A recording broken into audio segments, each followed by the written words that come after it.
Tony Hawk's Pro Skater HD is a pseudo-remake of the first two games in the franchise, released digitally on PC, Xbox 360, and PS3 in 2012. It aimed to be a nostalgic return to form after the motion-controlled Ride series, but was developed by Robomoto, the same team responsible for that pair. Graphically, it looks fine. The levels are pleasing to look at and pretty reasonable for a budget digital game released in 2012. The character model faces are kinda ew, but you're really only seeing them from the back, so that's fine too. Mainly I take issue with the UI in this title. The fonts and other elements just feel so off. This isn't what Tony Hawk should look like in my head. Even something as simple as the colors for tricks is wrong. Regular tricks should be white, special, or gold. This game tries to mix things up by making special tricks green. Ooh, so quirky. This is just an example to get my point across, of course. There's a lot of these little nitpicks that build to a greater dissatisfaction with the presentation in this game. Gameplay-wise, we've got Pro Skater 2 mechanics in the base game with manuals and such, the grind balance meter is here as well, and a later update added the Pro Skater 3 revert for free after fans found it in the code and made a mod to enable it, forcing the devs from locking it out in a DLC pack, which seemed to be the plan at first. Now, it still sounds alright, but the downright worst part of the gameplay is a huge lack of polish that comes with it all. My skater feels fragile and weightless. He'll hit a wall at slightly the wrong angle and go ragdolling down a hallway. He bounces around collision in ways that don't make sense or feel right at all. It's hard to communicate through footage, but here's an example. I jump up to grind a rail, I snap to it, clip down into it, then slowly phase through it to correct my position to where I should be. Every grind is like this, and every trick feels like how this looks. It doesn't play super badly, but it also doesn't feel anywhere near as good as the originals, which is unacceptable. Also, whatever the hell is happening here. The realities are converging, I guess. And then we have the levels. Remember how I called this a pseudo-remake? That's because it takes a pick-and-choose approach, grabbing only a handful of stages from Pro Skater 1 and 2 respectively. It's got Warehouse, Mall, and Downhill Jam from Pro Skater 1, and School 2, Hangar, and France from Pro Skater 2. Oh, and Venice from Pro Skater 2. Alright, you had to choose the best levels of the original games because of development constraints. But you chose f***ing Venice? Venice is the worst level of the originals!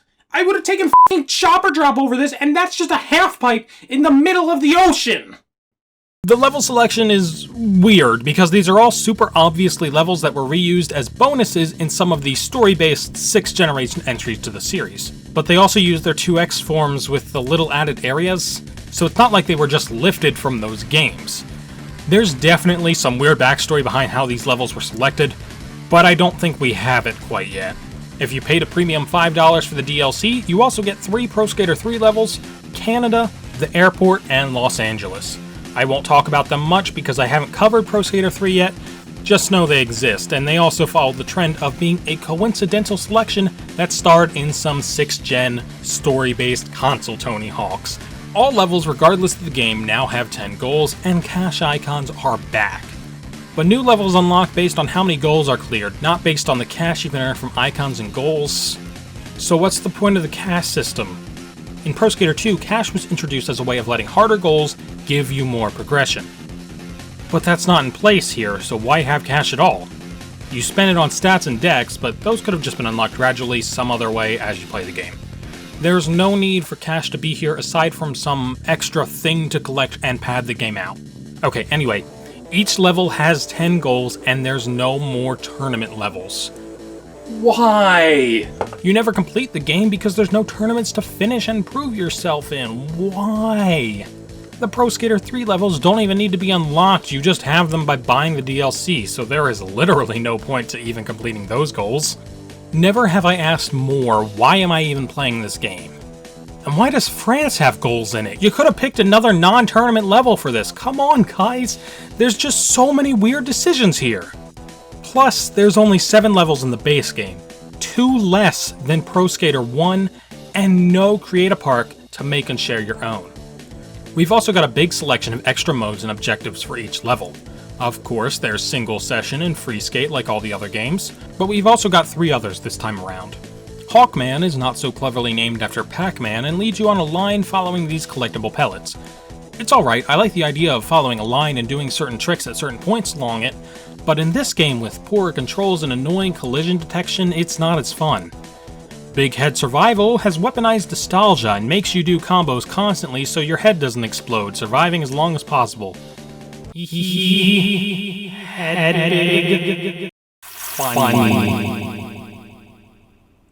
Projectives provide an additional 5 extra difficult goals for each level with a 1-minute time limit, including a new high score mark and high combo mark to go with it, 8 skateboards to find hidden around the level, Boneless the Magic Bum, Ollie's weird brother, and the green combo letters that have to be collected in one combo without stopping your tricks or bailing.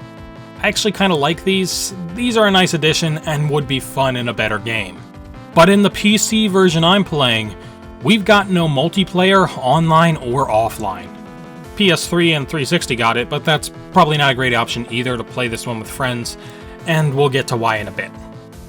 Alright, so things are shaping up madly. Can the skater selection redeem it? Well, Pro Skater 2 had 13 pros, and we're down to 10 here, with only Tony Hawk himself, Rodney Mullen, Eric Costin, and Andrew Reynolds returning. 4 pros from the originals. We've also got newcomers Nigel Houston, Lindsay Adams-Hawkins, Chris Cole, Riley Hawk, Jake Harrison, and Emily Westland. Some who showed up in Project 8 before this, but the point is they ain't from Pro Skater 1 and 2. The DLC gives us 2 more returnees, Steve Caballero and Geoff Rowley. Also James Hetfield and Robert Trujillo from Metallica. Why? The 360 version also lets you play with your avatar. I don't have that version. Secret Skater-wise, we've still got Officer Dick, with new challengers Ollie the Magic Bum, Roberta the Robomoto mascot, and THPS Tony Hawk. THPS Tony Hawk is a very N64 looking Tony that feeds on your nostalgia, and Roberta is honestly an addition I kinda like, cause this robot just looks damn cool. And the Neversoft Eyeball mascot was in one of their games, so it's kind of a soft reference to that. And Ollie, well... Oh my god. Bam Margera was a Tony Hawk's Pro Skater SG all along! I like the addition of modern pros, but a game so rooted in nostalgia should have tried its hardest to get as many originals back as possible. The budget probably wasn't big enough for that many likenesses or something. I don't know. Soundtrack time. There's an assortment of 15 songs in this title, 7 from the original pair of games, 7 brand new, and a Metallica song from the DLC. Let's ignore that one, but I guess that's where the bonus characters came from.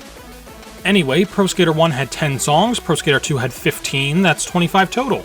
This game is supposed to be leaning into nostalgia, so why are only 7 out of 25 here? They hit some of the best at least, May 16, Superman, You, and When Worlds Collide made it over. The added tracks are also pretty good and fit the mood well, and... Holy shit, this one actually was on the soundtrack for NBC's hit series Chuck! This selection is great! So all things considered, is Pro Skater HD worth buying? Well, I can definitively say no. And I can say that because you can't buy it. It's been delisted. Okay, you technically can buy it because retailers still have codes they're working through. That's actually how I bought the DLC for this review, like, yesterday, but you know what I mean. This is more of a review determining whether or not it's worth your time to pirate this thing. And I don't think it is. Tony Hawk's Pro Skater HD is rooted in nostalgia, but anyone it attracts with that notion would probably just want to play the original versions of this game.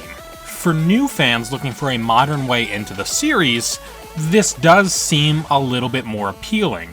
But they're not going to find it because it's not on any digital storefronts, only a hardcore fan would ever go looking for this. Plus, we have a much better alternative now that has pretty much every exclusive feature that this thing ever offered. I mean, it doesn't have Big Head mode. I think you can have a Big Head, but if you want to play Big Head mode, well, this one's got you covered. And that's pretty much all it's got. Speaking of that much better alternative, next time we'll be closing out the trilogy of Tony Hawk 1 and 2 remakes with Tony Hawk's Pro Skater 1+2. And I think we're going to end on a bit of a high note. I'll see you next time for Pro Skater 1+2. Red Dead Redemption 2 isn't there.